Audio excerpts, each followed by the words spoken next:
Assalamualaikum warahmatullahi wabarakatuh.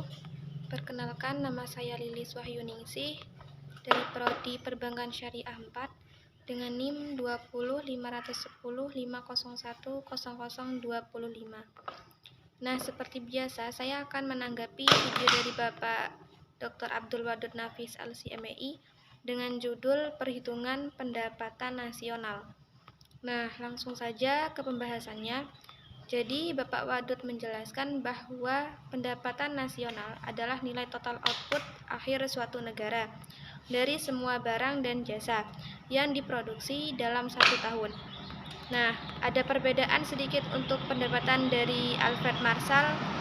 Jadi, pendapatan nasional menurut Alfred Marshall seorang ekonomi klasik, yaitu suatu tenaga kerja dan modal dari suatu negara yang mengelola sumber daya alamnya untuk memproduksi sejumlah neto komoditi baik material maupun imaterial dan termasuk jasa dan sejenisnya. Hal ini berarti pendapatan nasional didapatkan pada kekayaan alam suatu negara. Hal tersebut terdiri dari barang konkret dan jasa.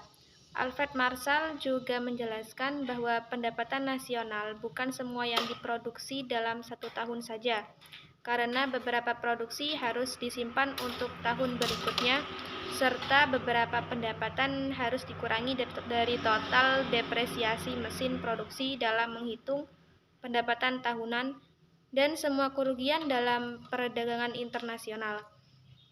Nah, jika ada yang harus dibayar, ya tetap harus dibayar.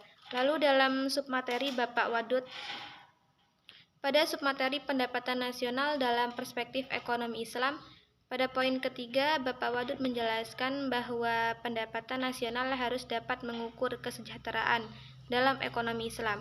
Tetapi sepertinya hal ini belum terlaksana dengan baik dan masih ada yang terlupa. Jadi terdapat beberapa keberatan penggunaan GDP real per kapita sebagai indikator kesejahteraan suatu negara.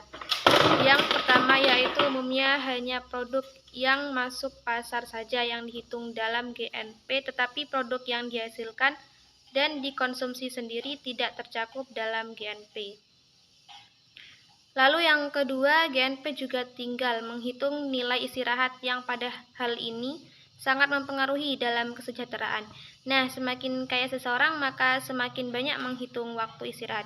Lalu yang ketiga, kejadian buruk dalam bencana alam yang dihitung dalam GNP, padahal kejadian tersebut jelas mengurangi suatu kesejahteraan.